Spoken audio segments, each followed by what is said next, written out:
What do you mean by fast setting? So what's the difference between them and marmalade? So when you know that kind of angle, when you look from different angle, different kind of question, you will get a better understanding, the deeper understanding, the usage of that pectin itself, the usage of the food product itself.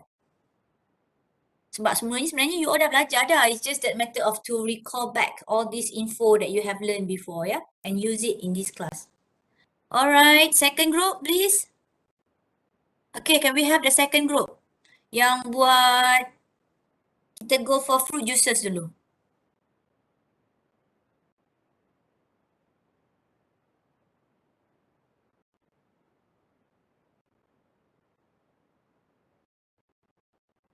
Your representative, kalau tak semua lah present.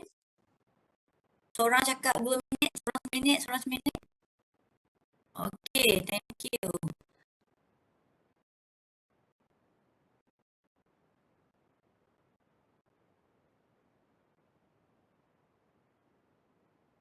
Okay.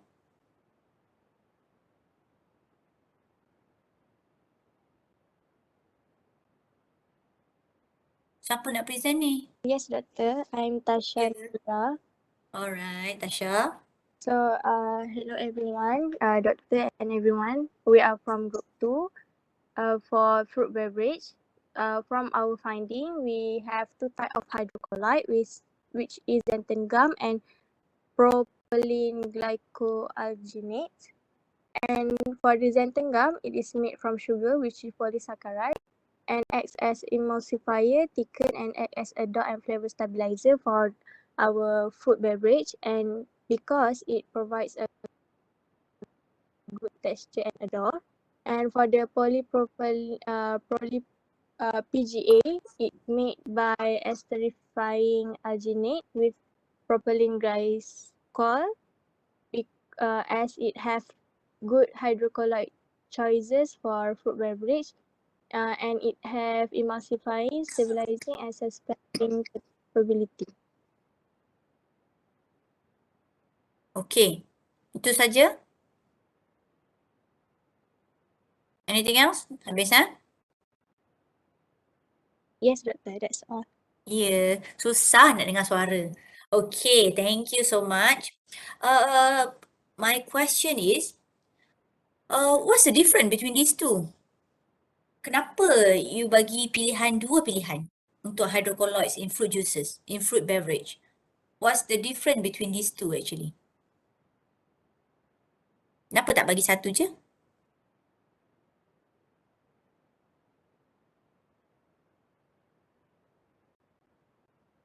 Doctor, I'm not sure about that. Maybe others members. Yes, of course. The whole group can answer. I can give you 1 minute. So why do you give 2 examples? There must be some differences, right? When you give us 2 examples.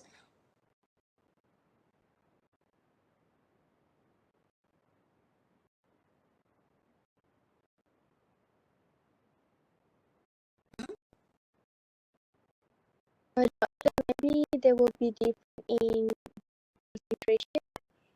Okay. Sorry, Doctor. I think there's a difference between viscosity. Okay.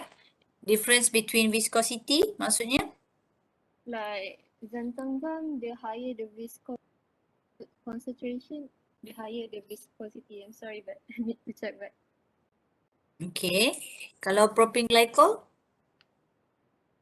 I think the lower the concentration, the lower the viscosity, if I'm not mistaken.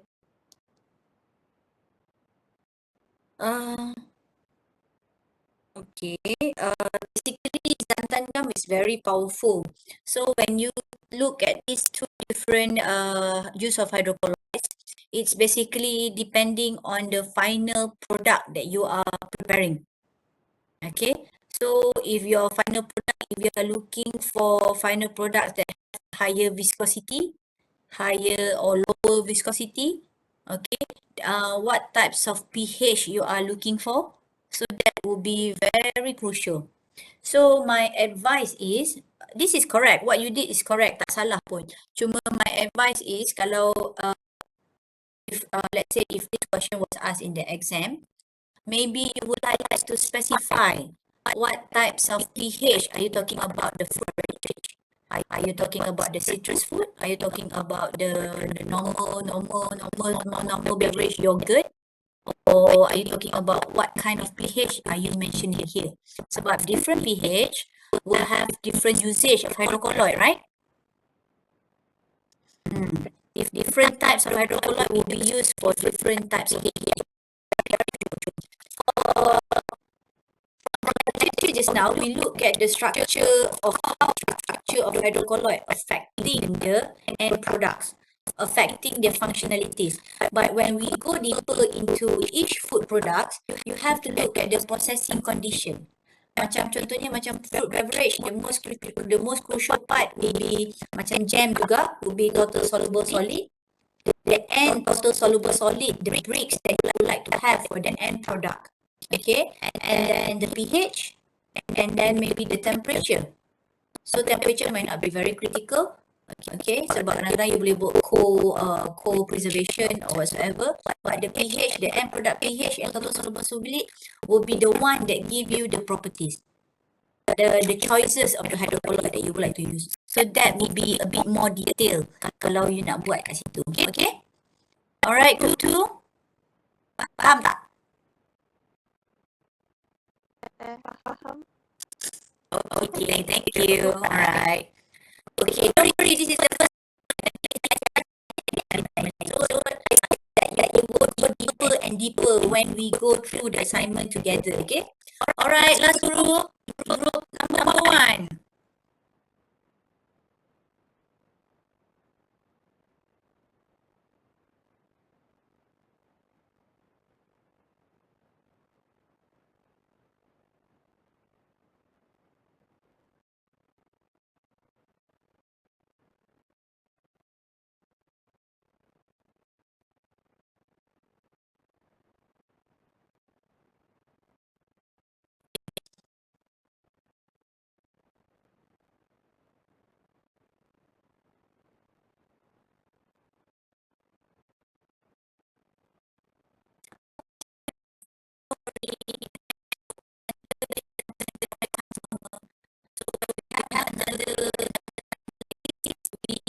Choose another presenter. I will make sure that all of you will talk in my class. Don't worry about that. Okay?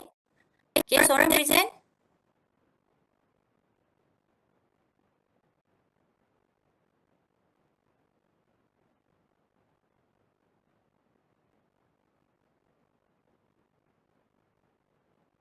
Good afternoon to doctor and classmates.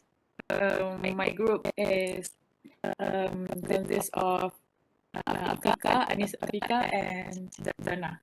So in catch-up, we from our findings, we use a combination of xanthan gum and modified starch. So in xanthan gum, the polysaccharide forms a network of immobilized rods, and the network is able to hold water tightly. It acts as thickener in ketchup.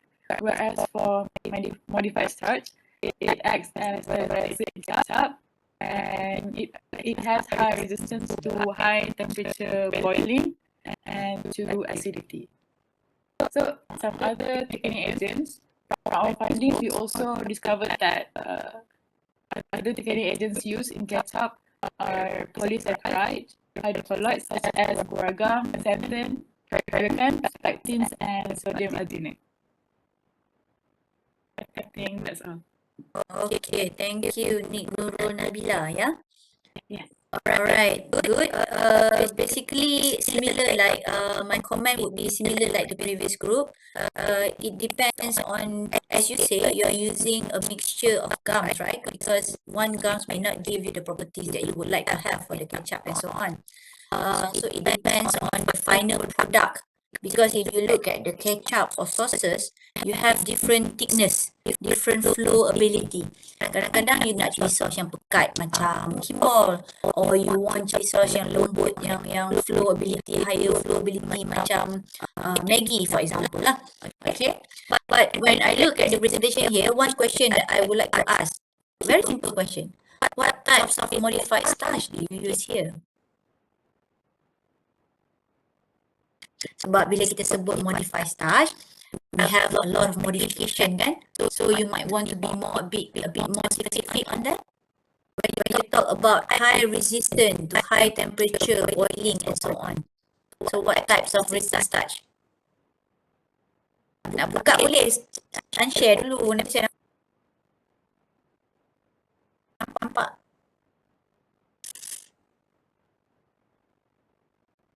Okay, anyone can help?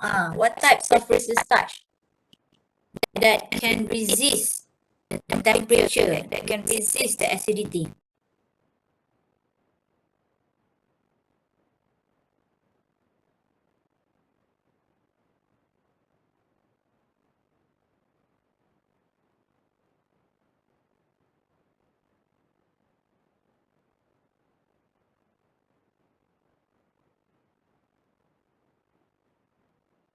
Anyone?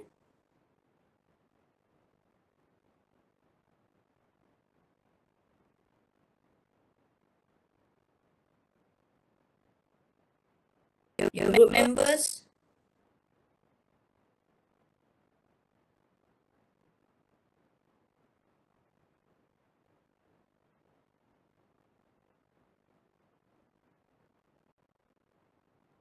Ada.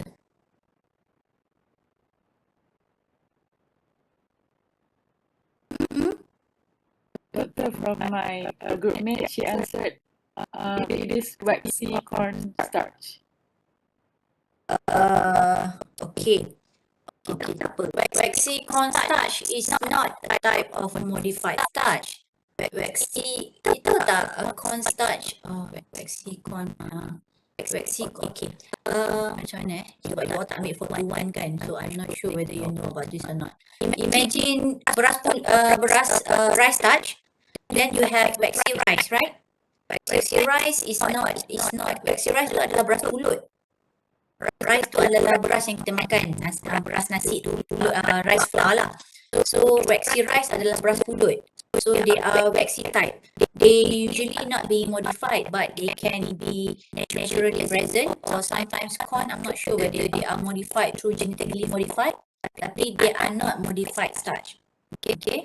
Modified starch examples would be something like cross-linked starch, oxidized starch. Maksudnya native starch tu you modify kan using chemical, using equipment such as you use drum dryer, instant starch, something like that.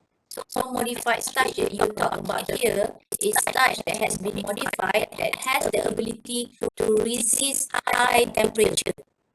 Okay, high temperature means that dia boleh digunakan pada suhu yang tinggi. Imagine ya, starch dalam keadaan biasa, when you heat them up at 70 degrees Celsius, gelatinization kan, they already break down. So modified starch, when you heat them up to 100 degrees Celsius or even 120 degrees Celsius, they can still maintain their structure. That is what you want for your hydrocolloids to be functioning here in this particular product, because they may need a high temperature and they had to undergo masa processing tu, they had to undergo a very long line. So you don't want the starch to produce a very high viscosity but still manage to maintain the temperature. Normally the normal type would be something like the cross-linked starch or ionized starch that we normally use. Okay, so it's not really related to this class, but when you talk about function of hydrocolloids, sebab saya kata dia try to be more a bit detailed when you try explaining things. Sebab bila you tahu, when you talk about modified starch, oh, what are the modified starch? Try to look for that so that you have a broader understanding of the whole idea of the product. Okay? That's all my comments, don't worry. Alright, good job everyone. I hope you had learned something today. Okay? And I wish that we can have more time, but unfortunately, I think we will end it now. And I will try to talk to Dr. Hanim. Hopefully, I can get another class next week. And then Dr. Hanim will come in the following 2 weeks. And if anything, we'll let you know later. Yeah? Alright, thank you everyone. Please record your attendance in the e-learning. Alright, thank you. Bye. Have a good day. Be safe.